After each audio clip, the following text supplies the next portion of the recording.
Sebelum terjadi COVID, dunia ekonomi mengalami guncangan cukup besar di mana perilaku milenial dan zilenial yang saat ini usianya antara 10-23 tahunan, para teenager plus minus, dan kaum milenial yang usianya antara 23-40 tahunan mempunyai perilaku yang berbeda dengan generasi di atasnya, kaum generasi X dan baby boomer. Generasi milenial dan zilenial disebut generasi digital. Mereka ngacak-ngacak cara berbisnis kaum kolonial generasi di atas mereka. Generasi digital itu kejam. Mereka membunuh banyak hal. Yang dibunuh adalah apa yang generasi atasnya lakukan, mereka tidak lakukan lagi. Salah satunya yang dibunuh adalah perkantoran, jam kerja kantor, bentuk organisasi kantor dan usaha. Semua nggak seperti dulu lagi. Dunia bisnis terlalu formal, pakai absen misalnya, atau HRD-nya yang ketat, kecuali pabrik. Mereka nggak suka dan nggak mau melakukan itu. Pokoknya mereka mematikan dan merubah hal-hal yang disukai oleh orang tuanya. Misalnya lagi, perilaku suka traveling, juga suka bosenan, sehingga tempat tinggal sukanya pindah-pindah, kerjanya pindah-pindah, nggak baca buku tapi nonton,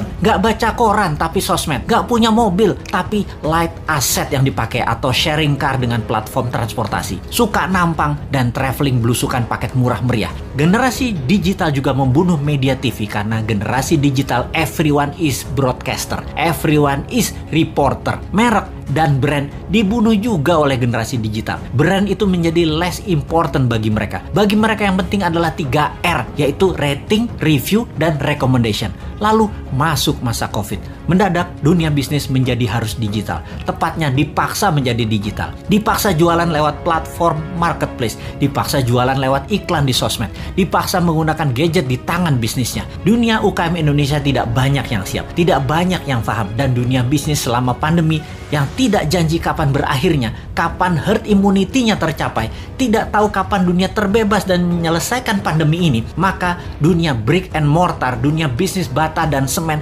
menjadi terancam. Apa saja dunia bata dan semen itu? Seperti gedung sekolah, tempat wisata, hotel, ruko, mall, perkantoran, crowd gather event seperti bioskop, konser, sport event, musik event, MICE, semua menjadi menggantung bisnisnya. Dibuka nggak terlalu untung, ditutup pasti rugi. Bisnis semen dan bata karena pandemi, pengunjungnya dan aturannya sering on off. Akhirnya mereka harus segera pivot. Hiburan pindah ke rumah, pindah ke tangan, pindah ke gadget. Pokoknya semuanya pindah ke digital.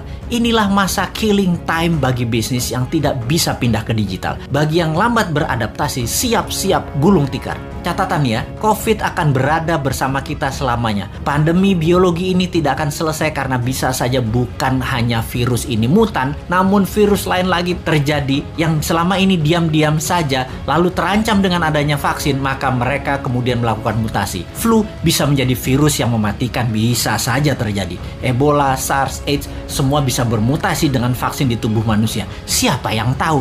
Ini bukan nakut-nakuti, tetapi sebagai orang yang lama dilatih dengan threat analysis, maka melihat ancaman harus segila mungkin dan kita harus punya antisipasinya sekarang.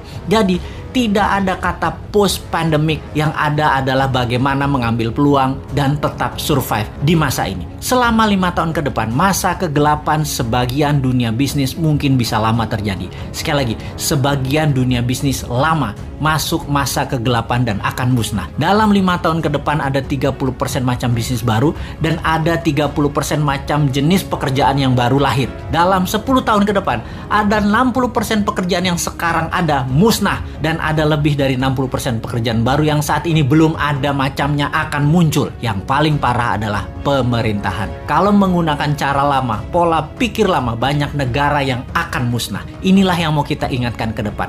Pastikan calon pemimpin ke depan mengerti apa yang akan terjadi ke depannya nanti. Calon pemimpin ke depan harus punya tim yang solid dan berpengalaman dunia internasional. Calon pemimpin ke depan tidak hanya dia populer, tapi dia paham dan terbukti bisa menjadi pemimpin visioner dan leader yang tegas. Kalau dilihat di etalase saat ini yang akan memimpin ke depannya, masih banyak hal yang harus mereka buktikan. Seperti yang saat ini deh, ternyata di awalnya sangat bagus program kampanyenya, baik incumbent maupun penantangnya.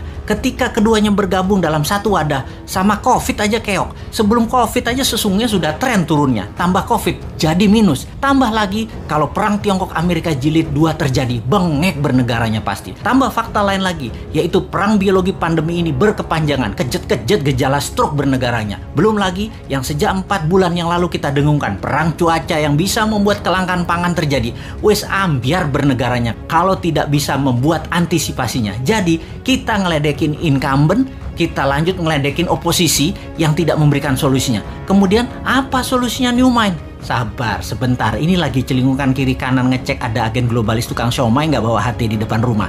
Gue mau beli dulu.